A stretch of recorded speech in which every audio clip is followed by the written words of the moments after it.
अस्सलाम वालेकुम रहमतुल्लाहि व बरकातहू। ये प्रेस कॉन्फ्रेंस अभी हम लोगों ने अरेंज की है। ये 22 तारीख को जो MIM की हेड ऑफिस में यानी हमारे ऑफिस पे जो हमला हुआ है उसके विषय पे है। आपने देखा होगा कि उसके लिए पुलिस की तरफ से एक प्रेस नोट आई है जो मुझे कोई पत्रकार भाई से ही मेरे पास आई कल, और मैंने वो पढ़ी। तो जो पुलिस ने ये प्रेस नोट जारी किया है ये पूरी तरीके से झूठी है। इस तरीके की कोई वारदात नहीं थी और उसको अभी अलग तरीके से वारदात करके बताई जा रही है। वो मेरे ऑफिस पे जैसा मैंने पहले कहा हमला था, वो हमला ही था। ये कोई इसको आपसी रंजिश बताना या इसको ऐसा बताना कि वो बिलाल काजी बाहर खड़ा था, इसमें आप देख सकते हैं कि उन्होंने लिखा है कि बिलाल बॉम्बे कॉलोनी येथील MIM कार्यालय समोर उभा असताना। आप मेरे CCTV फुटेजेस देख सकते हैं, मैं भी आप लोगों को भेज रहा हूँ और ऑलरेडी आपने फुटेजेस देखा है कि बिलाल बाहर नहीं खड़ा था। इसमें लिखा है कि वो सामने खड़ा था। बिलाल ऑफिस में खड़ा था और बिलाल उससे पहले आधे घंटे पहले से ऑफिस में बैठा हुआ था और वो बिलाल ऑफिस में बैठ करके उठ करके बस वहां चप्पल पहन करके खड़ा था। उतने में उस पर हमला होता है। कुछ लोग आते हैं, उसमें ये लिखा जाता है कि वो अकबर अपने साथीदारों के साथ यानी हथियार लेकर आकर के हमला करता है। उसके बाद यानी इसमें ये लिखा जा रहा है कि बिलाल के दोस्त लोग आकर के उसके साथ यानी झगड़ा करते हैं। तो मैं आपको बताऊं कि बिलाल के दोस्त लोग ने वो यहाँ की आवाम पब्लिक वो बाहर निकलने के बावजूद भी बिलाल को मार के, बिलाल तो अंदर था, बाहर निकलने के बावजूद भी उन लोग 4-5 मिनट तक गाली गलौज कर रहे थे। उन लोग यानी देख रहे थे ऑफिस में कोई नहीं तो उसके गाली गलौज बुला साहब पठान को कर रहे थे। बाहर की आवाम ने जब सुना ये सब और बाहर की आवाम ने जब बिलाल को जख्मी रूप में देखा तो वो आवाम थी, वो पब्लिक थी जिनका उन पर गुस्सा फूटा। वो हमलावर मैं आपको बताऊं कि कोई बॉम्बे कॉलोनी के नहीं थे, वो यहाँ से 2 से 2.5 किलोमीटर दूरी से हमारे एरिया में आए थे। कोई यहाँ का रहवासी नहीं था, वो हमला करने की इंटेंशन से आए थे। अब ये कहानी क्यों पुलिस इसको ट्विस्ट दे रही है और क्यों ऐसी कहानी बना रही है, हमें वो समझ में नहीं आ रहा है। अभी आप बताओगे यानी पुलिस का हमारे साथ यानी कोई इंसाफ वाली बात ही नहीं दिख रही है दोनों तरफ। आप सबने CCTV फुटेज में देखा कि बिलाल मार खाया है, किस तरीके से उसको कैसा दंगा बोल सकती है पुलिस। एक हमला करने के लिए कोई अगर कोई भी एरिया में जाएगा, मैं आपसे सवाल करता हूं कि कोई भी एरिया में कोई हमला करने जाएगा तो वो एरिया वाले क्या उसको नहीं पकड़ेंगे? क्या वो एरिया वाले उस पर गुस्सा नहीं करेंगे? अगर आज यहाँ का ये एरिया का बचपन से रहा हूं, मैं ये एरिया का रहवासी हूं, मैं यहाँ बड़ा हुआ हूं और आज लोग मुझे मेरे कामों के लिए पसंद करते हैं। यहाँ पर कोई मेरे ऑफिस पे आएगा, किसी की जान लेने की कोशिश करेगा तो क्या उस पर पब्लिक का गुस्सा फूटना गलत है? क्या उस पर पब्लिक का गुस्सा नहीं उठेगा? उसके हाथ में धड़ाधड़ सामान है, वो धड़ाधड़ हथियारों से वार कर रहा है किसी पे। उसके साथीदार लोग कितना प्रोफेशनलिज्म से आप देखिए कि वो अपनी थैली से चक्कू निकालता है। आप CCTV फुटेज में देखिए, वो चक्कू निकालता है, बिलाल की गर्दन पे मारने जाता है, बिलाल बच जाता है, पीठ पे लगता है। 5 बार उसने ऐसा चक्कू छुपाया, निकाला और मारा। अगर यही हमले में मैं यहाँ मौजूद होता, वो प्रोफेशनल किलर टाइप आदमी था, छोकरा था वो, अगर वो मुझे वो ऐसा चक्कू से मार देता, पुलिस क्या बोलती कि नहीं ये तो कहीं और घटना स्थल हुआ था, वो यहाँ भाग कर है, ये कहानी बता करके सबको चुप करा देती। मनसे के जो जमील खान थे थाने में, जिनका उनका मर्डर हुआ, आज तक उनको इंसाफ नहीं मिला। ऐसी कोई कहानी बना दी जाती मेरे लिए भी। मेरे भी घर वाले, फैमिली वाले दर दर भटकते थे कि इंसाफ दो, इंसाफ दो। मैं जब आपसे कह रहा हूं, मैंने 24 मार्च को बताया है, मैं दशहरा घड़ी घड़ी ये कह रहा हूं, पुलिस को कह रहा हूं, मैं सीनियर साहब के पास ये मामले में 10 बार मिला हूं। मैं 24 मार्च का मेरा लेटर बता रहा हूं घड़ी घड़ी कि मैंने 24 मार्च को कहा है कि मुझ पे जानलेवा हमला होगा और मेरी ऑफिस में होगा।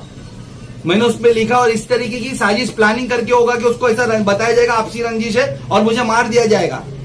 तो उस पर आज तक मेरा स्टेटमेंट क्यों नहीं? और इतनी बड़ी वारदात के बाद, इतना बड़ा हादसा होने के बाद भी मुझसे एक बार भी सीनियर साहब ने नहीं पूछा अभी तक कि क्या वो लेटर है, बताओ, मैं उस पर कार्रवाई करता हूं। जो आरोपियों का नाम आप लोगों ने लिखा, उस पर इंक्वायरी करते, कुछ भी हो सकता है एंगल, सीधा उसको दूसरा एंगल देने की बात। मैंने अभी 19 तारीख को वापस से मांगा है। 4 दिन पहले का वाकया, ये हमले के 3 दिन पहले का वाकया है। मैंने 19 तारीख को मांगा है कि मेरी कंप्लेंट पे 24 तारीख को जो मैंने कंप्लेंट की 24 मार्च को, 6 महीना पहले उस पर आप लोगों ने क्या कार्रवाई ली और क्या स्टेटस है मुझे जानकारी दीजिए। और 3 दिन बाद उसमें हमला होता है मेरी ऑफिस पे और उसको एक नया रंग दिया जाता है, पॉलिटिकल रंग। मुझे बोल रहे पॉलिटिकल है, मेरी पॉलिटिकल ऑफिस है और मेरे पास पहले की कंप्लेंट है। मैं रंग नहीं दे रहा हूं, मैं सच्चाई लोगों के सामने ला रहा हूं। मैं आज हर मुद्दे पे लड़ रहा हूं, मेरे शहर के मुद्दों पे लड़ रहा हूं। मैं लाइब्रेरी का कबन है इतना बड़ा, वो खोल रहा हूं। मैं यानी कब्रिस्तान के लिए बोलता हूं। मैं आप देखते हैं रोड, नाले, गटर, जो भी यानी जिसपे करप्शन है कॉन्ट्रैक्टर करते हैं, मैं उसके खिलाफ बोलता हूं। मैं टोरेंट की इतनी बड़ी, उस दिन मैंने टोरेंट की इतनी बड़ी प्रेस कॉन्फ्रेंस ली हमारी टीम ने, हम उसके खिलाफ यानी आज हम उसके आगे कार्रवाई पे निकल जाना चाहिए था, हम उसके लिए लोगों के घरों तक पहुंचना चाहिए था। मुझे डाइवर्ट करके रखा गया इस केस में। सर अकबर का एक स्टेटमेंट आया है फेसबुक पे। अकबर के स्टेटमेंट और प्रेस नोट के स्टेटमेंट में कितना डिफरेंस है, क्या जानकारी? देखिए, मैं आपको वही बता रहा हूँ, जो आरोपी है, मैं आपको पहले बताऊं कि जिस अकबर ने ये हमला किया है, आप उसकी है ना हिस्ट्री निकालिए। वो ऑलरेडी उसके ऊपर 307 जैसे गंभीर और 326 जैसे मामला और पहले से दर्ज है, और उसके ऊपर कम से कम मैं चैलेंज करता हूं 20 से ज्यादा एनसी होगी मुमरा पुलिस चौकी में ही, जो मुझे मिली। अभी मैं डिटेल्स मांग रहा हूं, उसकी सब मैं इंशाल्लाह कोर्ट में प्रोड्यूस करूंगा सब। तो एक ऐसा आरोपी, उसका स्टेटमेंट आता है, वो स्टेटमेंट में खुद बोल रहा है कि मैं गया वहां बिलाल को मार रहा था, मैं मुझे पब्लिक आई, पब्लिक मारी। आप खुद कॉन्फ्लिक्ट देखिए कि जो प्रेस नोट है और जो हमलावर है उसका स्टेटमेंट देखिए, दोनों में खुद सच्चाई सामने आ रही है। सैफ भाई, जो आपसी रंजिश की बात चल रही थी कि मोटर व्हीकल को लेकर कुछ झगड़ा हुआ था, पार्किंग और टर्निंग को लेकर, तो जिस जगह की बात की जा रही थी, क्या वहाँ आसपास के सीसीटीवी निकालने की कोशिश नहीं की आपने? अरे मैं क्यों निकालू, मुझे पता है सब फेक स्टोरी है। वो लोग निकाले ना, सच, जिनको झूठ को सच साबित करना वो करे। कुछ ऐसा नहीं हुआ। अरे वो पुलिस क्या कार्रवाई कर रही है भाई? पुलिस तो हमारे बच्चों को है ना, जो बेचारा मार खाया है, जिसको 5 वार पड़े हैं, जिसके सर खुल गए दूसरे पे, उनको आरोपी बताने जा रही है, दंगा बता रही है। इस हमले को दंगा बताया जा रहा है। ये इंसाफ नहीं है, ये वन साइडेड। और मैं आपको बताऊं, सीनियर सर का बात करने का तरीका बिल्कुल भी सही नहीं है हमारे साथ। ऐसा लगता है कि उनको जैसे किसी ने हमारे खिलाफ बिठाया वहां पर। आप पुलिस में हो, आपके पास अगर हमला हुआ है, मेरे ऑफिस पे मैं आ रहा हूं, तो आप कैसा बात करोगे मुझसे? मैं आपको कंप्लेंट देता हूं, मेरी जान को खतरा है, तो आप मेरे से कैसा बात करोगे?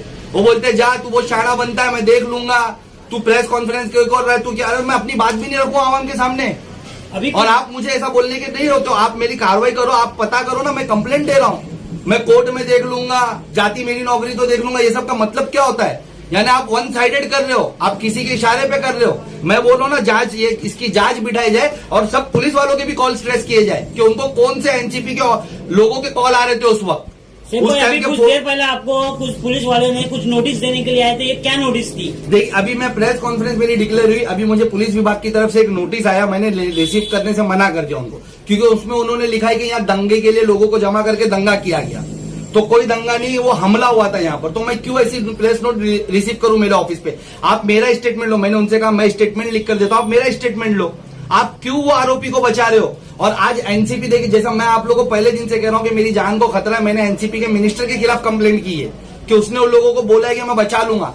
आज वही बात सच हो रही है। आज एनसीपी के कुछ लोग वो छोकरे का स्टेटमेंट चला करके लंबा चौड़ा मैसेज चला रहे, तो वो साबित कर रहे कि एनसीपी उसको प्रोटेक्ट कर रही है। एक हैबिचुअल क्रिमिनल जिसके ऊपर ऑलरेडी बहुत से केसेस है, आप देखिए कि उस पर एनसीपी के लोगों के मैसेजेस चल रहे हैं, सब ग्रुप में मैसेज डाल रहे हैं वो लोग, वो पब्लिक में मैसेज चला रहे हैं, वो अपने फेसबुक पे पोस्ट किए हुए, मेरे पास सबके स्क्रीनशॉट्स है। तो क्यों एनसीपी उसको सपोर्ट कर रही है? पॉलिटिकल नहीं है, जब उन लोग का पॉलिटिकल कोई इन्फ्लुएंसेस नहीं, तो क्यों सपोर्ट कर रही है? और वो जो लड़का है, वो एक पद अधिकारी एनसीपी का है, उसका नाम रिजवान समथिंग कुछ, और वो पद अधिकारी के व्यापारी संगठन ना, व्यापारी संगठन उसका सगा भतीजा है। तो वो हैबिचुअल क्रिमिनल को क्यों एनसीपी सपोर्ट कर रही है? जो और मैं वो रहता काका मार्केट का रिजवान जो जी उनका तो ये एनसीपी क्यों कर रही है? और आज देखिए जिस तरीके से एनसीपी मैसेज चला रही है, उसका मतलब क्या निकालोगे आप लोग? क्या उसका मतलब निकलता है? अयाज बबलू उसका सबसे ज्यादा मैसेज चला रहा है, एनसीपी का पद अधिकारी। उसने मनसे के टाइम पे भी एक ऑफिस पे हमला करवाया था, आप लोग को याद होगा। उस हमला करवाने में एक्सपर्ट है वो। आप उसकी इंक्वायरी करिए कि वो उनके कांटेक्ट में था कि नहीं था। वो किसी की भी ऑफिस पे हमला करवा सकता है। जब वो इतना बड़ा हादसा उस टाइम पे, इतने संगीन टाइम पे करवाने को गया था, बातें कर रहा था, तो आप वही कर रहा है। वो उनका सपोर्टर खुलकर आ रही है एनसीपी सामने। सर भाई, आपके ऑफिस पे इतना बड़ा अब तक हमला हो चुका है, दादा हत्या से हमला हुआ है, उसके बाद अब तक पुलिस से आपको क्या प्रोटेक्शन मिली है? पुलिस प्रोटेक्शन तो छोड़ो, हमारी सुनवाई नहीं हो रही है। हम भाग रहे हैं कि इसकी एफआईआर ली जाए। मैं आपको बताता हूँ, इसमें ना बिलाल काजी की तरफ से 307 का एक्ट बनता है। उसकी जान वो बच गया। अगर लोग बीच में नहीं आते, यहाँ के सीनियर्स बीच में नहीं आते, तो वो मर जाता था। लेकिन पुलिस उसको गंभीरता से नहीं ले रही है। पुलिस बोलती क्रॉस लेंगी। सीनियर साहब एकदम साफ बोलते, उन्होंने तो मुझे यहां तक कहा है कि अगर तेरा नाम लिया सामने वाला तो मैं तेरे पे भी एफआईआर लूंगा। साफ बोल दिया उन्होंने कि तेरा नाम अगर बोला उसने तो मैं तेरे पे भी एफआईआर लूंगा। तो डराने का काम कर रहे हम लोगों को, एमआईएम वालों को, पुलिस वाले। सीनियर साहब यहाँ बैठ करके वो आरोपी के लिए मुझे डराने का काम कर रहे। आपके एक कार्यकर्ता है नासिर भाई, उनको भी बताया गया कि 12 घंटा बिठाया गया। उनको क्यों बिठाया गया 12 घंटा? कल उनका बोला गया कि वो ऑफिस में, आप देखोगे सीसीटीवी फुटेजेस में, जब नासिर भाई डर के बाहर चले गए, जब हमला हुआ, बाद में नासिर भाई जब कुछ सीनियर्स आए बचाने के लिए, नासिर भाई भी हिम्मत करके अंदर आए, उन लोगों को बाहर निकाले। आप देखिए कुर्सी वगैरह सही कर रहे। उनके स्टेटमेंट के लिए उनको दोपहर 1 बजे से रात के 1 बजे तक बिठाया गया 12 घंटा। उन्होंने स्टेटमेंट अपना 3 बजे दे दिया था। 3 बजे सीनियर साहब ने बोला मैं ये स्टेटमेंट एक्सेप्ट नहीं करूंगा। तो क्यों सीनियर साहब क्यों यानी इस पे यानी ईमानदारी से कार्रवाई नहीं कर रहे? आपने स्टेटमेंट मांगा, मौजूदा विटनेस ने स्टेटमेंट दिया है, तो आप क्यों उसको एक्सेप्ट नहीं कर रहे? आप बोल रहे उसमें तू मैं जो बोल रहा हूं वो लिख, क्यों आपके बोलने पे लिखेगा कोई? आप क्यों इसको यानी तोड़मोड़ करना चाहते हो? यानी हमारी बातों का कोई मतलब ही नहीं। हम थोड़ी ना आपको बोले कि कुछ एक्स्ट्रा डालो।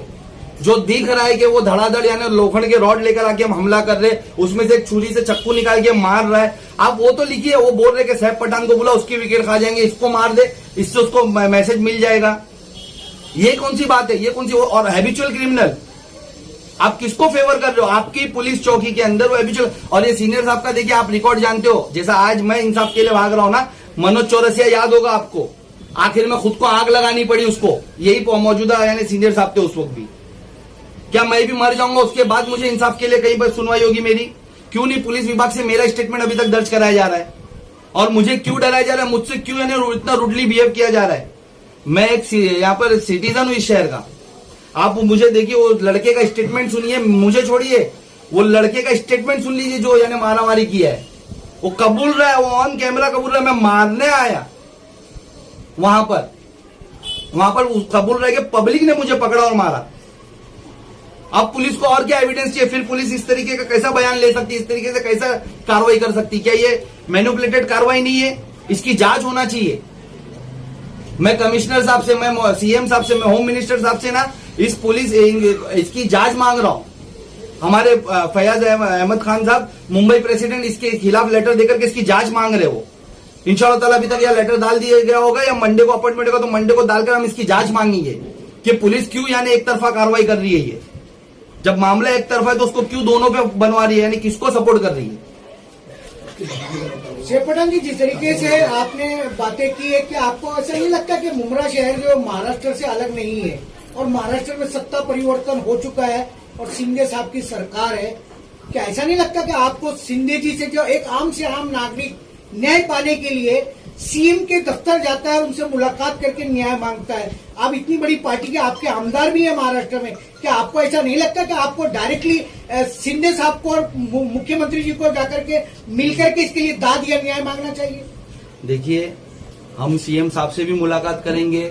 हमारे जैसे आपने कहा एमएलए साहब ने, मुझे पार्टी के वरिष्ठों ने यानी ये आश्वासन दिया कि जो मेरे ऑफिस पे हमला हुआ है उसके लिए वो लोग असेंबली में भी आवाज उठाएंगे और इंशाल्लाह ताला जरूरत पड़ी तो हमारे एमपी साहब इसके लिए पार्लियामेंट में भी बोलेंगे। कल फैयाज अहमद खान साहब ने सीनियर साहब को बैठ कर कहा कि मामला दिल्ली पार्लियामेंट में भी गूंजेगा, तब भी वो बोलते कुछ फर्क नहीं पड़ता, आप जो करना है करो, मैं कोर्ट में वो करूंगा, देखूंगा, नौकरी जाएगी मेरी। इस तरीके का बर्ताव यानी कितना उनके ऊपर यानी कितना किसकी छत्र छाया में कि इस तरीके के स्टेटमेंट दे रहे हो।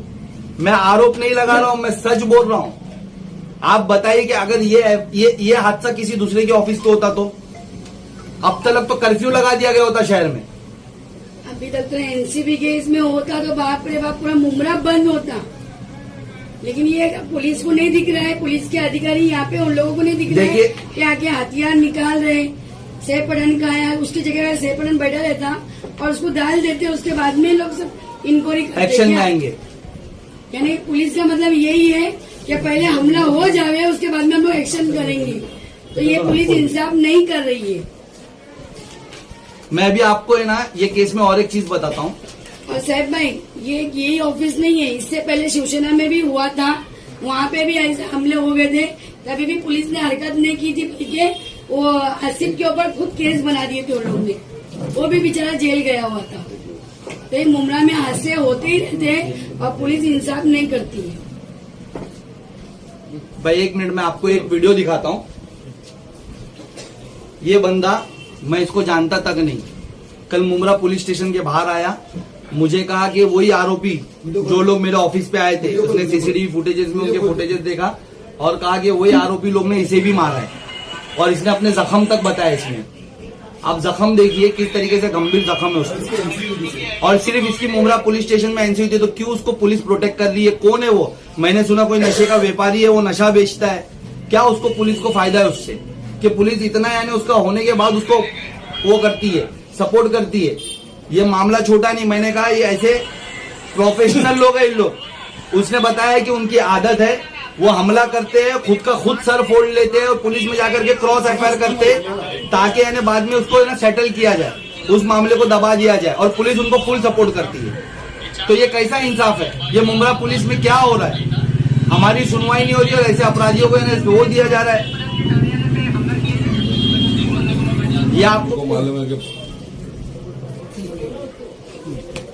जैसे कि आप लोग को मालूम है कि परसों हमारी पार्टी कार्यालय ऑफिस है पठानगी जो है इसके ऊपर हमला हुआ था। तो हम कल पुलिस स्टेशन में भी गए थे FIR कराने के लिए और हमारे जो वरिष्ठ नेता हमारे हैं लीडर, उन्होंने भी पूरा संपर्क में, और हम लोग ये मांग करते पुलिस से भी, थाना कमिश्नर से भी कि इस मामले की असली जांच होना चाहिए कि आरोपी कौन है, जिस हिसाब से वो वार हुआ, हमला हुआ।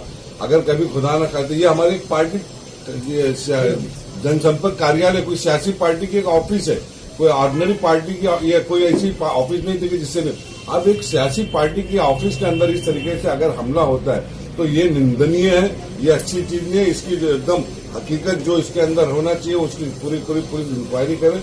और हमारे दोनों MLA, हमारे MP साहब, इन्होंने बात किया, इंशाल्लाह वो CM से भी मिलेंगे इस मुद्दे पे लेके।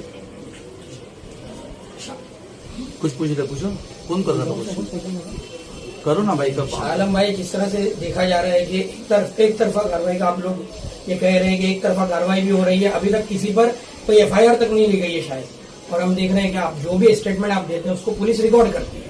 तो क्या ये जिन लोगों ने ये स्टेटमेंट, अभी आपने कहा कि सोशल मीडिया पर फैलाया जा रहा है, अकबर करके किसी ने स्टेटमेंट दिया है, तो जब पुलिस को ये नजर नहीं आ रहा है, इस ताल्लुक से क्या मांग करेंगे आप प्रशासन से? हम ये प्रशासन से यही मांग कर रहे हैं ना कि इसकी एकदम निष्पक्ष जांच होनी चाहिए।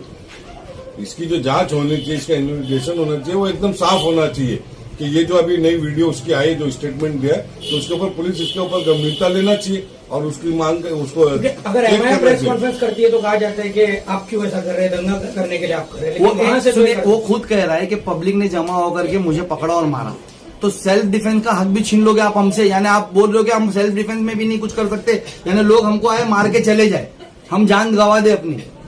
सेल्फ डिफेंस में कभी केस नहीं होता। अगर बिलाल के लिए पब्लिक ने उनको मारी, अगर मेरे लिए पब्लिक ने उनको मारी, तो ये कोई अपराध नहीं है। वो हमला कर रहे थे, वो हमारी जान लेने आए थे, वो बोल रहे थे कि बुलाओ उसको मार देंगे, वो बिलाल को जान से मारने की कोशिश कर रहे थे। तो बिलाल पे किस तरीके से केस बना सकती है पुलिस? ये एक तरफा ही कार्रवाई है ना। ये तो तुम किसी को बचा रहे हो कि केस, दोनों पे केस बन जाएगा, दबा दिया जाएगा, उसको सेटल कर दिया जाएगा, या तो फिर तुम भी जेल हो। तुम हमला करने वालों को कैसा सुरक्षित कर सकते हो? इसमें आपको FIR कॉपी मिली है के मामले में अब तक की? हमको कोई FIR कॉपी नहीं दी है। मुझे आप लोगों से प्रेस रिलीज जो है उससे पता चला कि दोनों पक्षों पे FIR बनी, हमको कोई FIR कॉपी नहीं दी जा रही, हमारी FIR तक नहीं ली जा रही है। जब मारने वाला भी खुद कबूल रह गया मैंने मारा, तो भी FIR नहीं ली जा रही है। तो ये किस तरीके का इंसाफ है? यानी अभी मैं यहाँ पर करप्शन के खिलाफ लड़ते हुए यानी मर जाऊं और लोग यानी FIR तक नहीं लेंगे, ये कैसा इंसाफ है? और आप बताइए ना कि वो इंटेंशनली मार रहा था कि नहीं मार रहा था? CCTV फुटेजेस है, मुझसे एक बार नहीं पूछा जा रहा है। मेरे को सबसे ज्यादा अफसोस की बात ये लग रही है कि ऐसा लग रहा है सीनियर साहब के बर्ताव से ऐसा लग रहा है कि वो ये फेल हो गया उनका मामला सबका, उसमें कहीं सबकी साझगाट थी, इसके लिए वो फ्रस्ट्रेशन मुझ पे निकाल रहे। अरे आपके पास अगर किसी पे हमला होता है, किसी के ऑफिस पे वो बात करने आएगा, तो आप किस लहजे से बात करोगे? उससे एक आम नागरिक भी आएगा। तो मैं एक पार्टी का प्रेसिडेंट हूं यहाँ का, आप मुझे किस तरीके से बात कर रहे हो मुझसे? आप यानी क्या साबित कर रहे हो कि आप यानी जनता के लिए नहीं आए हो, कोई एक पक्ष के लिए आए हो? जैसा प्रेस वाले बोलते थे कि आपका बर्ताव सही नहीं है, जैसे आम जनता बोलती थी, वो मैं पर्सनल एक्सपीरियंस कर रहा हूं उनका कि उनका बिल्कुल बर्ताव सही नहीं है। अगर उनको किसी ने कुछ यानी अपनी तरफ कर लिया है, वो चाहे जैसा भी हो, तो आप उसकी तरफ से कुछ भी करोगे, आप जांच घुमा दोगे। मैं इसके आप लोग की प्रेस कॉन्फ्रेंस के थ्रू, लाइव के थ्रू मैं ना कमिश्नर साहब से ना हाथ जोड़ के विनती करता हूं, मेरी जान को खतरा है। मैं अभी भी मेरा स्टेटमेंट दे रहा हूं, मैं कोई पॉलिटिकल रंग नहीं दे रहा हूं। मेरी कंप्लेंट 22 तारीख को हमला हुआ है, 19 तारीख की है। मेरी कंप्लेंट 19 सितंबर की है, मेरी कंप्लेंट 24 मार्च की है। आप उस पर कार्रवाई करें। सीनियर साहब यहाँ पर एक तरफा कार्रवाई कर रहे और उन लोगों को बचा रहे और हमको डराए जा रहे कंटिन्यूसली। हमारे लोगों को बिठाया जा रहा है चौकी में, हमको ये बोला जा रहा है कि सब लोगों को डिटेन करके रखा जाएगा, वहां पर उन पे केस बनाया जाएगा। तो प्लीज कमिश्नर साहब, आप इसमें आइए और आप इसमें जांच करवाइए और आप देखिए सीनियर साहब का बर्ताव कैसा एक तरफा झुका हुआ है। वो इंसाफ की बात नहीं कर रहे और इंसाफ की कार्रवाई नहीं कर रहे। हमारी रिक्वेस्ट है उनसे कि इसमें कमिश्नर साहब जगजीत सिंह साहब आप इन्वॉल्वमेंट लीजिए।